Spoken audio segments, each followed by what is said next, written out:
I think this is a wonderful thing to do. I totally do, this annexation thing.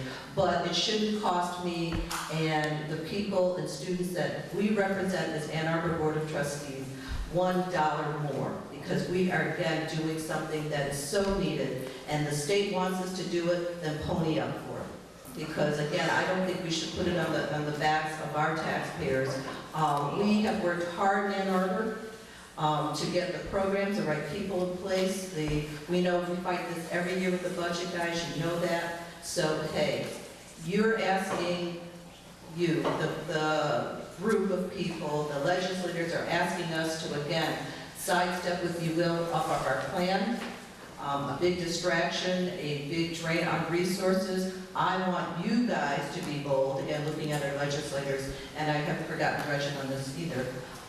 You ladies and gentlemen, to do what it takes, and again, this is a nice little list, so you don't forget. I know there's been a lot of conversation, and you may or may not have taken notes, but this resolution, whether it passes or not, you guys can't forget it, right? I mean, someone's going to be able to read it, to see this is what these two trustees are asking for in order to move forward. For me, I'm not saying that Trustee Lightfoot won't move forward on this, but I need something from you guys. And right now what you're giving is not enough. Trustee Lightfoot.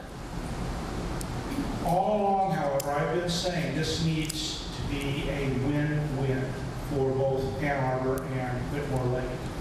And as I have listened to all of the factors that are going into this decision, I do not see it as a win-win. And I do not believe that I will be able to support the annexation tonight. And I would like to list the reasons why I am having so much problem with this.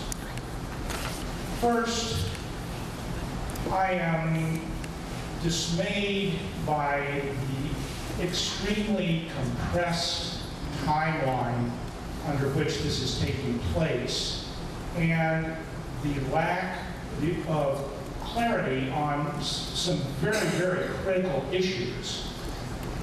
As I understand it correctly, we really do not have the faintest idea how much of a tax increase there will be for the Ann Arbor residents. It could range anywhere from, I think, 0.5 to 3 mils, and depending on what assumptions you make, it's just all over the map. We have heard a lot about what the state might or might not do in terms of legislation. All of that is up in the air.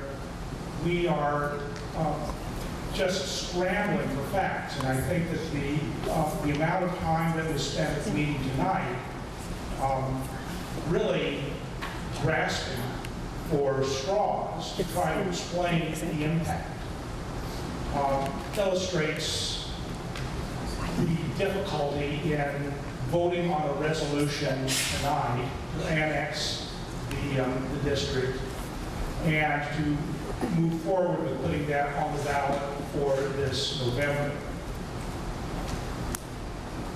Moving on to the next issue. A lot of things are not known. One of the things that is known, or at least is pretty certain, is the $100 per student that would generate $1.8 million.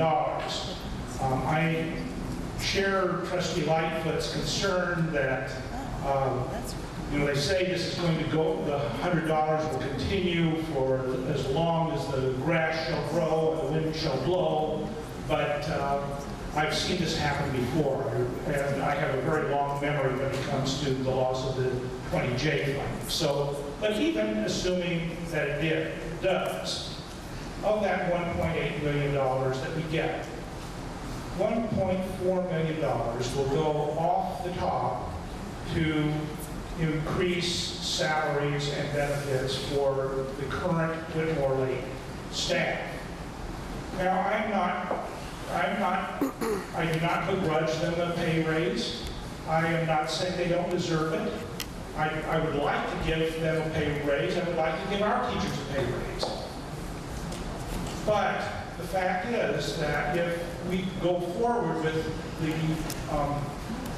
the annexation, and I do subscribe to the notion that if we are one district, we have one pay scale and one, we don't have a first-class part of our district and a second-class part of the district when it comes to salary and benefits. So, $1.4 million goes to that. It does not add one teacher to a classroom.